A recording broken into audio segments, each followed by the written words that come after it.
Happy Friday and welcome into another episode of the Stripe Show podcast, Happy Hour edition. It is Friday morning, December 3rd. You know what time it is. I've got Starbucks, of course. They've been running out of venti straws. Starbucks, I don't know what's going on. Travis, I don't know if this is a pandemic going on in your part of the state, but they need to get their act together. They've been running out of everything. This is the first for me. I went to a Starbucks. I go to Starbucks about 5 days a week. My drink is an iced coffee with no classic. I can't handle all that sugar. But with almond milk. But anyway, I ordered a bottled water and they didn't have them. No way. Out of bottled water. It's like I don't even recognize what's happening anymore. They don't have anything. Breakfast sandwiches, bottled water, straws. God. They were out of cold brew when I went there on Sunday with Connor. Just a Sunday morning, wanted to have a nice little cold brew with my boyfriend, my dog, walked over there, just want to have a nice little iced coffee. Out of cold brew at the ripe hour of 8 a.m. At 8 a.m., you're out of cold brew. Please get over yourselves. I don't think it's their fault. I don't think it's not that person's fault that's taking your order, but it's Starbucks is struggling right now with supply. Where do you even get a pink straw? Last week, my straw they gave me was blue. Where are you even getting this? Party City? Probably Publix. Publix in the back. You know, I don't even know what's going on. It's Party City, right? That's where exactly. The dollar store. The quality is going down. My drink never tastes the same. I never know what I'm going to get. At this point, I might start converting to Dunkin'. I'm just going to be honest. That's a big statement. It is, but you know what? At least they have straws. Hey, another news real quick. So this, a lot of people recognize when I wear the Grizz stuff. So this is Montana Grizzlies, okay? And so my sister lives in Missoula. I grew up just across the border in northern Idaho. And the Grizz play tonight, Montana versus Eastern Washington. They're in the playoffs. It's Division I football. It's just not the top division. It's the one below. And so they're playoffs tonight, quarterfinals, Montana versus Eastern Washington in Missoula tonight. It's 9 p.m. Eastern, ESPN Plus. I'll be watching. And go Grizz. So that's, here you go. Boom. Well, I was going to ask you at the end of the podcast what you're doing tonight and this weekend, but you seem to just skip right to that. So I'm glad we got that over with. Well, I'm Mr. Dad this weekend. My wife's out of town, so I've got both kids. So that's better known as survival mode. There'll be a little more iPad time, a little bit more, just during the game and those kinds of things. So it'll be a bonding experience for myself and my kids, and we'll probably skip bath time. That's usually what we do. So hopefully Amber's not watching, and then little iPad games. I think I'm gonna go get him a puzzle, so that usually occupies him for at least like 10 minutes.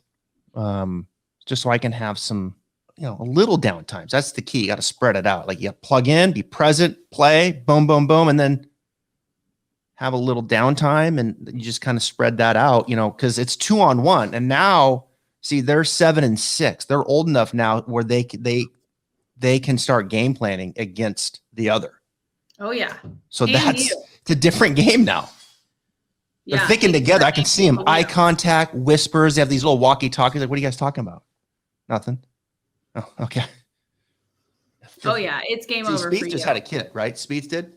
Yeah, He did. He got married, and that was kind of, the start of the descent. He was able to, what he said, sneak away to get to the hero to play in the Bahamas. I don't know if that's what they say, perspective.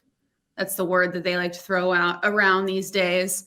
I don't know. My take on Spieth. I don't know how that's going to work for him. I'm sure he hasn't slept well since the baby, so who knows how that's going to fare for him. But what I want to start with first is my boy JT got some LASIK surgery, which I thought was truly ironic that I read this headline today, because not only do I want LASIK surgery, but I did make the phone call yesterday to inquire about a consultation or evaluation or whatever they call it. yesterday, literally when JT announced that he got LASIK surgery. So I'm not saying that we're on the same wavelength, but he was wearing sunglasses yesterday, which people were kind of like, I wonder what that's about, whatever. He shot 67, one shot off the lead in the Hero World Challenge. But then he said, I got LASIK surgery over a week ago, which is why he was wearing the sunglasses. He said, I've been wanting to do LASIK surgery for a while. It finally worked out to get it done. I don't usually wear sunglasses often, just trying to protect the eyes. Yeah, it's been nice to get it done. He said that his eyes look terrible, but his game doesn't. So apparently, good for him. I'm looking into getting it done as well. I would like to say that I think it would be good for me, and obviously it's good for him. But why do I want it? Because I have too many expensive sunglasses that when I wear them, I can't see. So that's my reasoning. JT probably wants to see the golf ball. I just want it for vanity reasons. But that was an interesting headline to read. But you are blind as a bat, so maybe you should look into it as well. Yeah, I probably should. I am blind. I don't have my contacts in. I can't see a thing. And it's probably a good thing for JT because, made 8 birdies, doubled the last hole yesterday. He shot 67. So 8 birdies usually gets it done, when you're trying to compete and win tournaments. But it's a good idea because his putter, as of late coming into this, has been very, very chilly. So perhaps it's his eyes, and the eyes will make a difference in getting them cleaned up. I will say, have you read anything, or do you know anybody who's had LASIK? As far as tour players? No, just in general, like about the surgery in general. Oh, no, I couldn't really speak to that. What they typically say, and this could be wrong, but is if you're fixing a not seeing well far issue, is that then typically your up close vision suffers a little bit. It's obviously it's not perfect or it's not terrible, but so I'm wondering how that translates to golf, right? Because if he wears contacts, I wonder what his vision was like before. I'm sure he wasn't the first PGA Tour player to ever get this done. No. I'm just wondering what that looks like when, you're looking at the ball far away and then looking down at the green.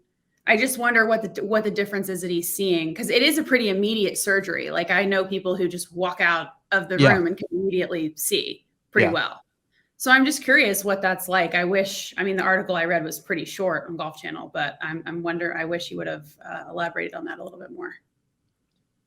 Well, I'm sure they've done the research on, this is how it's going to, this is what it's going to probably feel like when you recover, in the calibration or recalibration perhaps that might be needed post. But whatever happened, he might want to consider wearing those glasses forever. I mean, you make just 8 birdies. Little Phil style. Yeah, he makes some putts. Maybe this is what he needed. He can't see. Now he can see, and he can putt. It's gonna be interesting with JT. Like I've been talking about him on the podcast, texting with his coach a little bit. John Graham, his putting coach, and I'm really curious on what the approach is there for him to streamline this putter a little bit, because it's been really up and down. And for JT to maximize his ball striking, he's got to get more consistent with the putter. Things fell off after he won the Players Championship. So I'm just curious on what's happening there. This eye surgery perhaps probably going to help. I don't know why he wouldn't do it if it wasn't going to help. But for him to be consistent and rip off 3-4 wins, which he's out, to me, that's JT. I mean, he hits the ball that good. His short game's that good. What's the plan there with the putter to just bring these highs and lows in a little bit, still have those streaks where he can go, but then not just have this bottom that's just way down there. And all of a sudden, what the hell's he doing? Like, he can't make anything, So I'm curious to watch JT next year. I think if he could fix that putting and get to a consistent stroke, a consistent feel over the ball, especially on the greens. I've always said that I think he could be what I wish a Michelle Wie or a Lexi Thompson could be for men's golf, as far as an American who could really move the needle in men's golf. Like, he could be that Jordan Spieth, like, idol for the PGA Tour, as far as like a guy who could really step up and dominate on the PGA Tour. And I would love to see that for him. He's, really charitable. He loves to do the charity events. He's great to go out and walk with kids and do all the, PGA Tour kids spots on social, and doing all the donating his shoes to the tour and stuff like that. I would just love to see him figure it out. And I'm so with you on that. And I would love to see him break away and figure it out this year. But another guy who is, quote, seeing the light at the end of the tunnel after lackluster is quite the word to use, stretch of golf, is Brooks Koepka. Listen to this stat in this Golf Channel article. In 8 tour starts since finishing tied for 6th at the Open last July, Brooks Koepka has not registered a top 20. And that's the longest span in his tour career. And here's a quote from yesterday. He had a solid first round of the Hero World Challenge. He's one off the lead, tied with JT. He said, "I worked my tail off over the last 2 months, and I finally see the light at the end of the tunnel. I'm damn close, and it was nice to come out today and see the shots that come out the right window, right flight, right shape, everything with the right spin. Just go work on it here for a little bit more and getting better every day." So I don't know if that was, when he worked with Randy Smith that time and everyone was like, what's going on here? But I know, remember when they said they were working on getting more underneath the ball? Did you find that strange? Because isn't that something where tour players are, you know more about this than me, trying to compress the ball more? Yeah. What's that about? I don't know. I don't know what they were doing there specifically with Randy, and just, he was out there when he was grinding. And yeah, Brooks definitely has put more time in. I think he called himself now, quote, a range rat, which, before, his posturing was more, I don't really practice. I just play and show up for major championships. Right.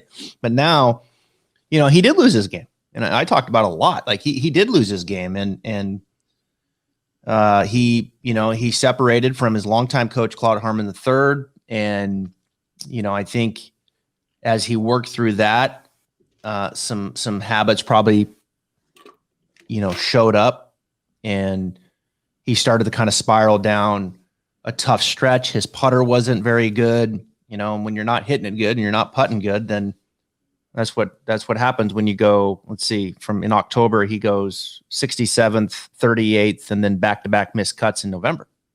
And going in, I was like, I think Bryson will probably put it on Brooks, considering how Brooks has played. But what I didn't take into consideration was Bryson probably hasn't hit another club in his bag other than his driver for 2 months, 2 months? You mean like that's all you see Bryson doing is wailing on his driver. It's like, does he ever work on his wedge? Anyway. And Chris Coma's going to come on next week. So that's going to be a really good podcast, by the way. He'll be on next week. And I've got a lot of questions for Chris about the training regimen of Bryson here in December, and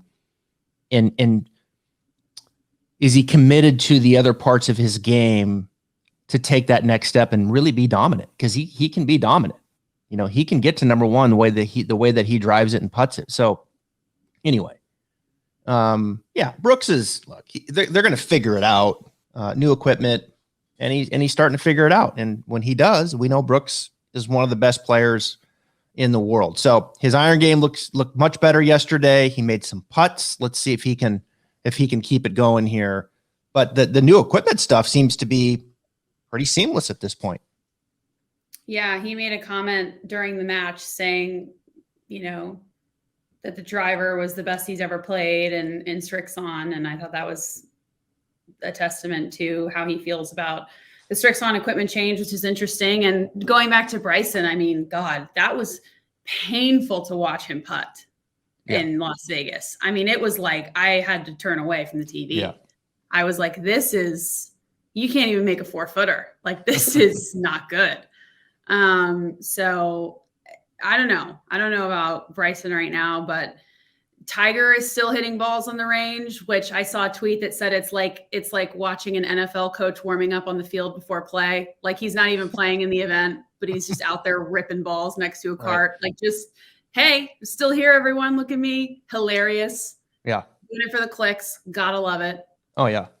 Yeah, he'll win the PIP, right? He's posted, there's 2 swings of him out there, and he's going to win the Player Impact Program. I mean, I think Tiger is just setting the bar very low expectations. Like, I got a long ways to go. 5 back surgeries, 5 knee surgeries, now the right leg. And man, it's been a haul. It's been a long stretch, and I can't even imagine the mental fortitude it's taken to just keep going here and grinding. But I think he's setting the bar low. Like, I got a long ways to go, but he knows in the back of his head, yeah, I'll plant a few. And there you out there ripping 3-wood off the fairway, like, okay, wait a minute. He's going to be okay. I see what's happening here.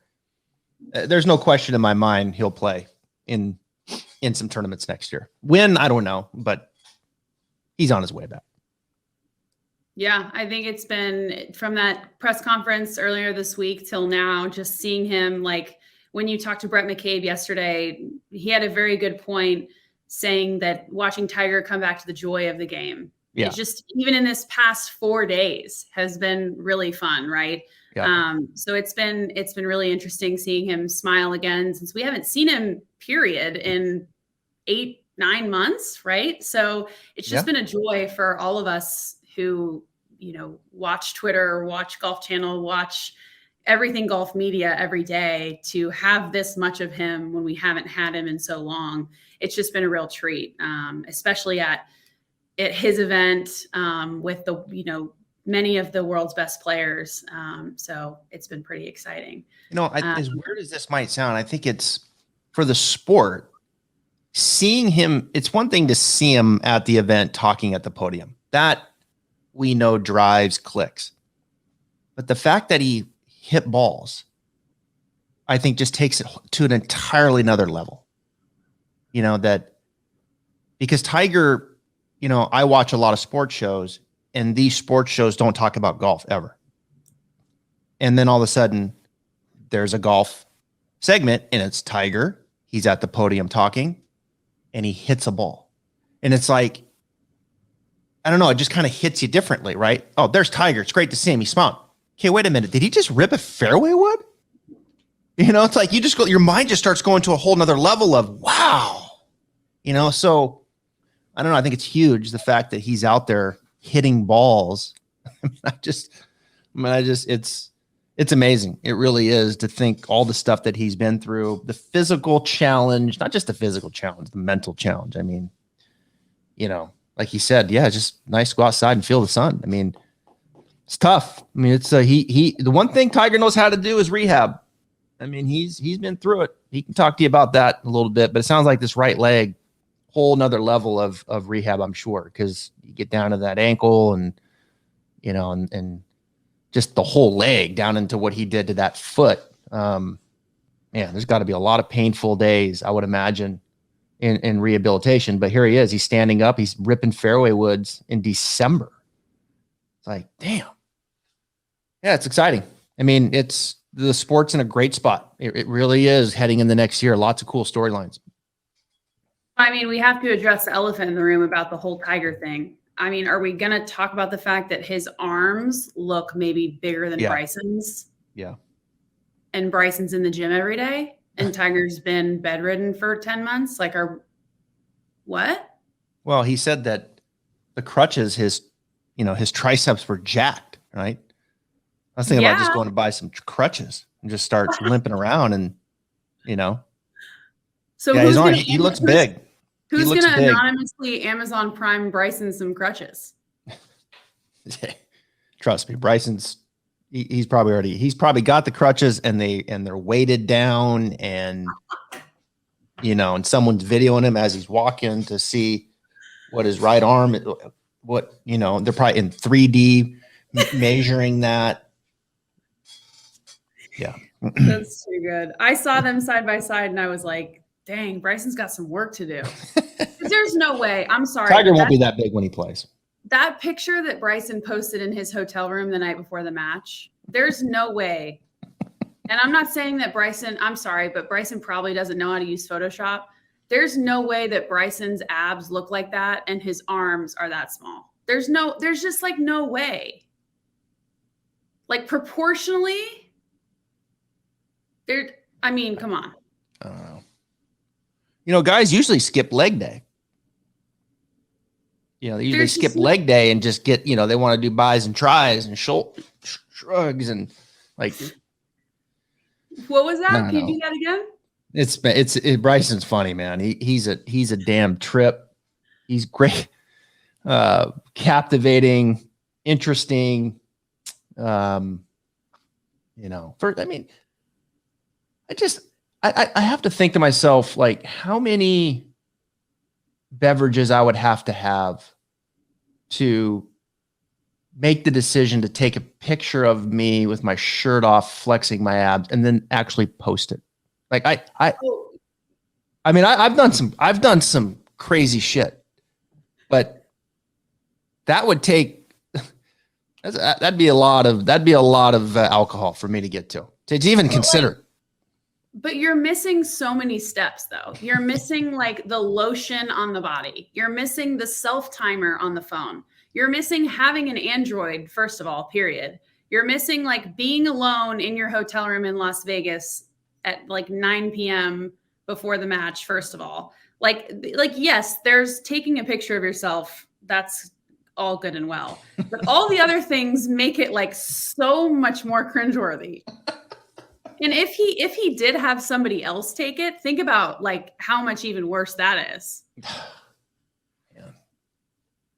That was like 2 weeks ago and I'm not even over it, but whatever. Anyway, burnt in your head. I could you can't get that picture out of your mind. No, I can't. And not in a good way. Oh, wait, one last thing about that. Okay. Do you remember the picture of him and Bryson, like right eye to eye on one of the challenge holes of the match or whatever? Yep. I had no idea Bryson was taller than Brooks. Yeah, a little bit. Yep. I thought for some reason, I've seen Bryson in person. I guess I've never seen them like side by side. I wanted Bryson to be like 5'8" for some reason. Yeah, no, he's a little taller than that. Yeah, that whole thing was just, I didn't even watch it. I talked about it. I don't know why. I mean, I just wasn't interested. Like to me, it just it's kind of come and gone. It feels too manufactured now. If those two would have played in an event right at, during this, must watch TV. And what if the theory is that maybe Brooks is coming around in the last couple weeks, no offense to his caddy Rick, because his brother's on the bag? No. I don't think so. I mean, no. I don't think that's the case.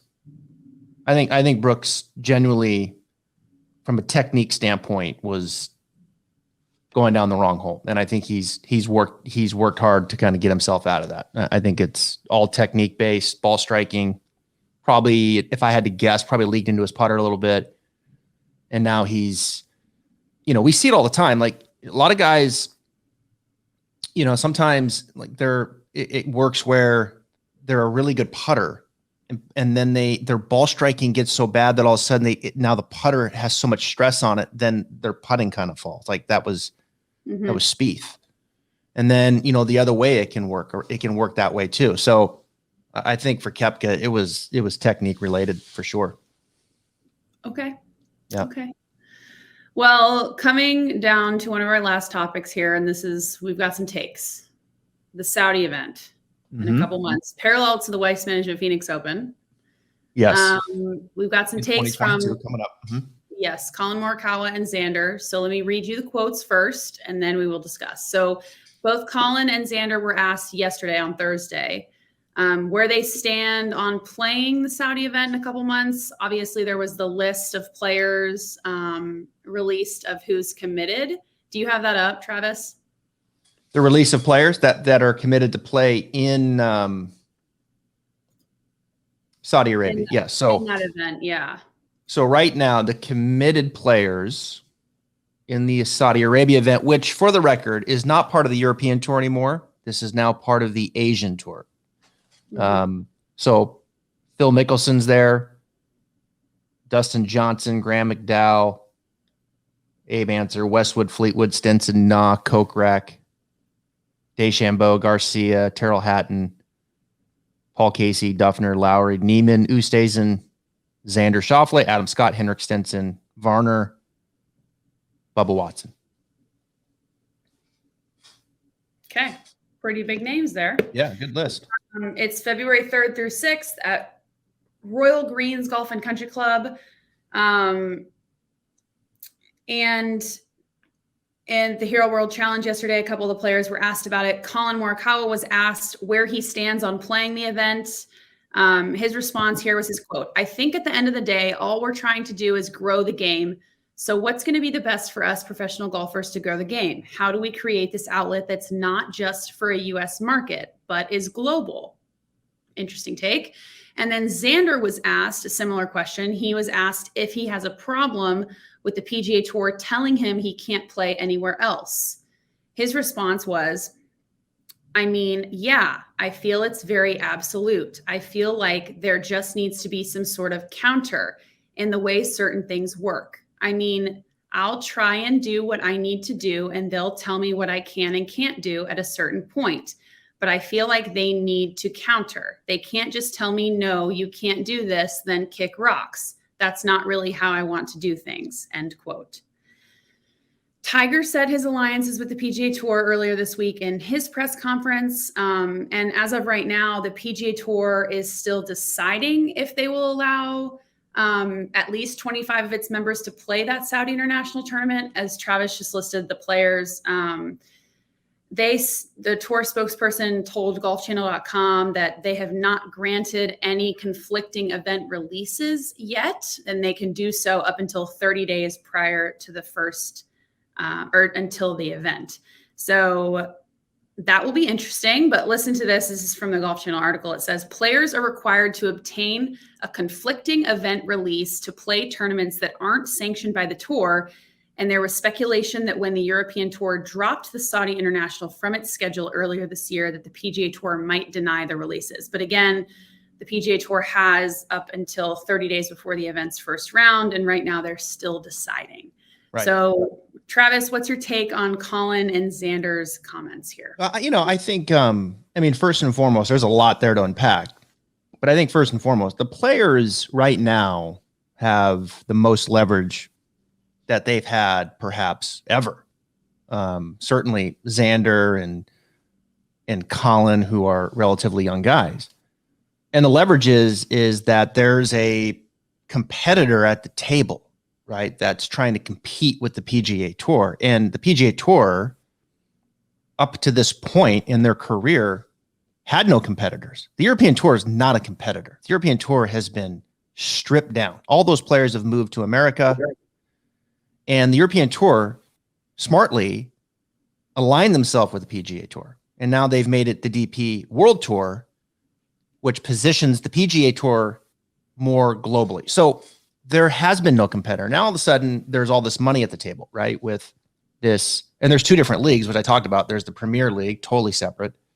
But this is the Super League we're talking about. This is the Saudi Arabia money that's going to be kind of positioned in on the Asian Tour. They're going to use the Asian Tour as the platform.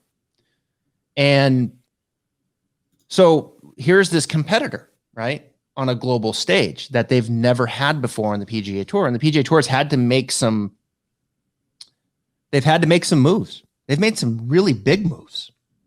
There's a lot of money being pumped into next year. I talked about that money and how much it's spread out all over all of these different ways that these players can make money. And it's really geared towards the stars, the top ranked players like Xander and Morikawa. So these two, more than a Kokrak, more than a Harold Varner III, more than some of these other players, they have some leverage now, right? And they're just going to keep their options open and they're going to play at Switzerland. And, I get that. I respect that. At the same time, Samantha, I'm a little surprised that Xander and Colin didn't wrap their arms a little bit more around the PGA Tour. I'm a little surprised. Like, you can keep your options open, but I felt like they would maybe give a little bit of confidence to the PGA Tour and wrap their arms around them, as Tiger did completely. Tiger, hey, my career has been with the PGA Tour. I think he said my legacy is the PGA Tour. Tiger is the PGA Tour, has been through my generation for sure.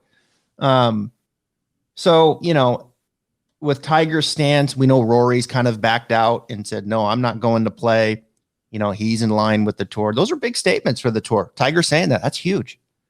So I'm just surprised a little bit. You know, I understand their position from a business standpoint. I totally get it, respect it, but I'm surprised they didn't wrap their arms around it. To Xander, you can't just, you know, his quote was, you can't kick rocks and you got to offer me something. Xander, the Waste Management Phoenix opens that week, right? I mean, you can go play in that. You can go play in all of these other tournaments that allows you to make a living. So why are these guys going to Saudi Arabia? Is it because they want to go to Saudi Arabia? Is that why they want to go over there and maybe invest in some property and build a house over there? Right? Is that what it's about? Is it really about growing the game, Colin? I respect that. I totally respect that. I think it's a cop-out statement in many ways. It's easy to say, I like to grow the game, but everything that I do is not about growing the game. And I think Colin making that statement just kind of hits me wrong, because if that's your single goal is about growing the game, then your impact in Asia and playing a schedule over there would probably have a bigger impact in those markets outside of the United States than you playing on the PGA Tour, if that's your goal. And I respect that. But if that's not your goal, then let's push it down a little bit. Why are these guys going to Saudi Arabia to play? Because it's guaranteed money. There's an appearance fee and a lot of it. That's why they're going. And that's the bottom line. I mean, am I missing something else other than that? Pare it down, keep it simple. Hey, come over for a week. We'll pay $500,000, $1 million, $2 million, $3 million. I don't know what the number is. And it's guaranteed. Just come up, show, and listen to what we have to say about this Super League. I mean, Samantha, if someone offered me $1 million to go to this or that, to play or guarantee from a business standpoint, it makes a lot of sense. I don't think the PGA Tour, and I'll finish with this, I don't think the PGA Tour will keep these guys from going. I think they'll let them go. And I think the tour now, I honestly think what they've done in the added money into purses, the added money into the PIP program, which was 40, now it's 50. The FedEx Cup playoffs was, I think, 9.5. Now it's 15. The Comcast top 10 was 10 million. Now it's 20. Like, there's a ton of money being pushed in here. And it's all layered towards players like Xander and Colin. That's where they want to pad that money. And so they've done a lot. You know, they've come to the table. And so now it's like, look, hey, we're pushing forward. We're out there. Now I think they sit back. Hey, we're comfortable our stance. You guys want to go play once? Go play once. Colin, if you want to go play a full schedule on the Asian tour and that's where you want to align yourself, I think go knock yourself out.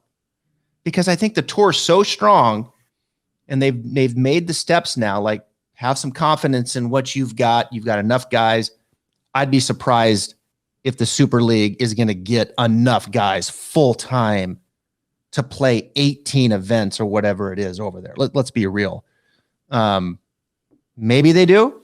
I might be wrong, but a one-time off what they've done, I think you hold pat, knock yourself out. I agree. Everything you said. I think the tour is showing a little bit of self-consciousness by being like, we're still deciding. I agree. I think that they do have a strong enough product to let them go, but I think that they're showing a little bit of, well, we don't know, we'll see. I don't love that. Yeah. I think they should show a little bit more confidence and, like, yeah, go for it. You'll see how we're better. You know what I'm saying?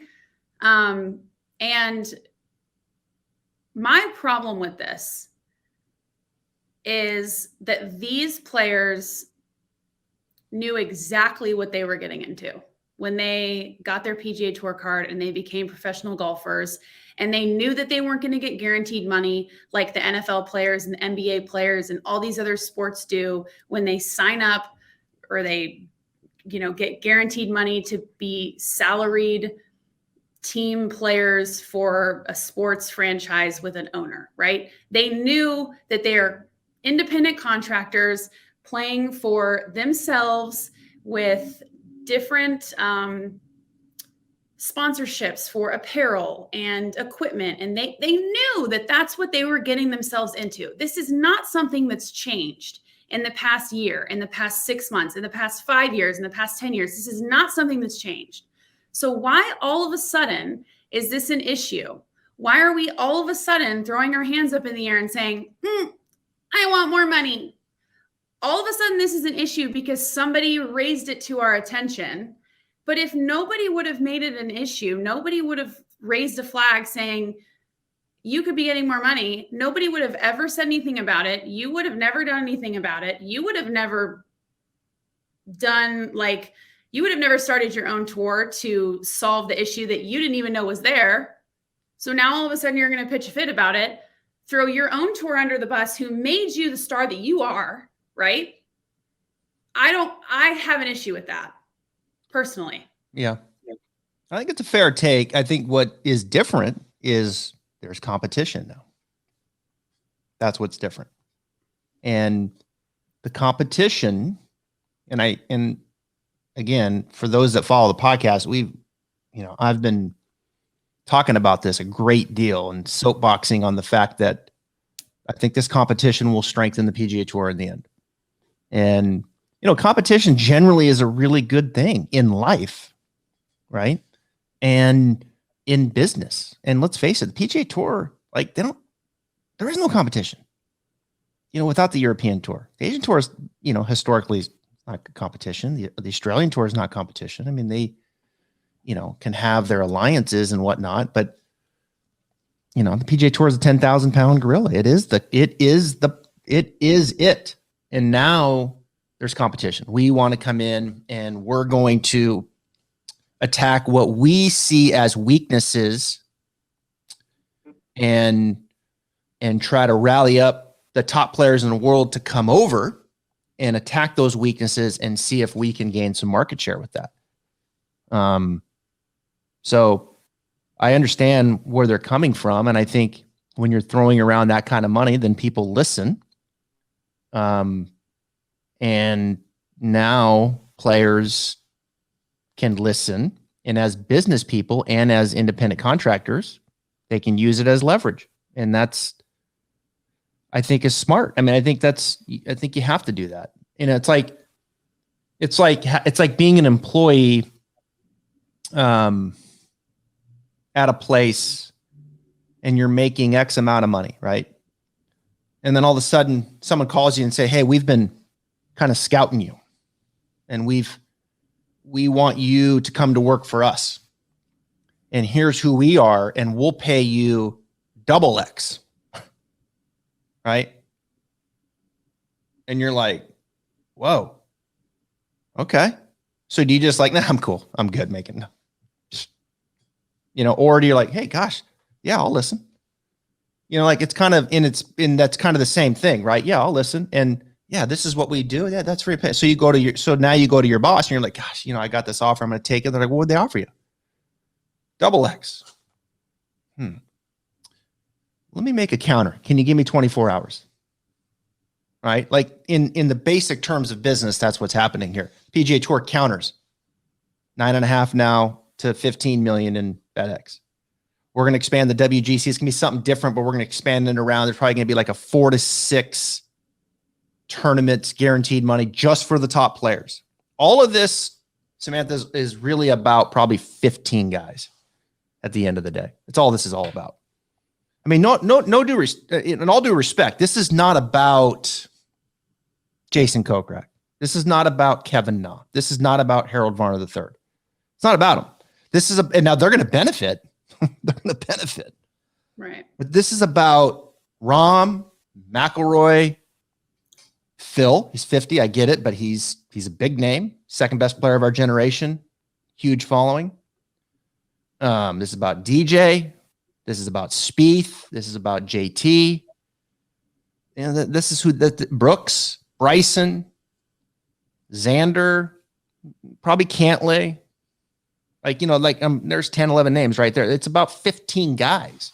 That's what this is all about. And those 15 guys have leverage now. And they're like, okay. Yeah. Interesting. So I guess my question is, so you look at the NBA. Let me pull up the Googler. LeBron James salary.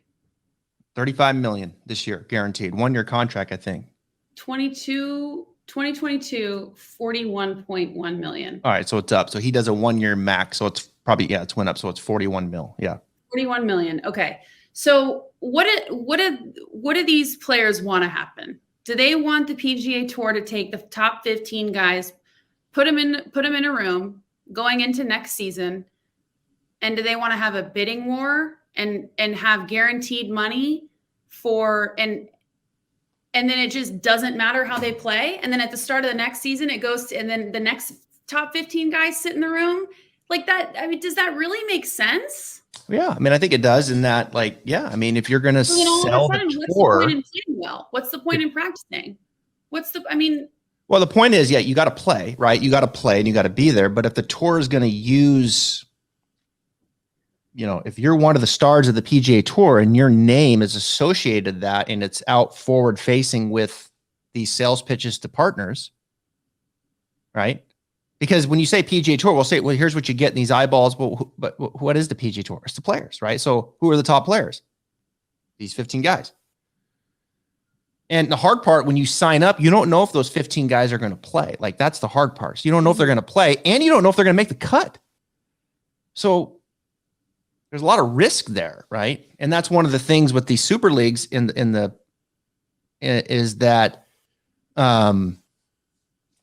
that it would be like an 18 tournament. Like, it's like they all play, like they're playing and there's no cut. So you're guaranteed them to be there. So yeah, I think with the tour leading with the stars, and if you're one of those stars and yet, okay, you're selling me as part of the tour, right? As part of the package, and all this money's coming in, and yet I got to go out there and prove myself, make the cut, and those kinds of things, and compete for the same dollars that the guys that are 110 and 111 on the money, right? Money list. But yet I have way more marketability and power and leverage in the way that you're selling it to these corporate sponsors. I mean, yeah, I can see where that would come from. Yeah, I need a little bit more of a pad there, right? If I'm one of the superstars, because this is a star-driven league. This is all, PGA Tour is a star-driven league. The NBA is a star-driven league. The NFL, not so much.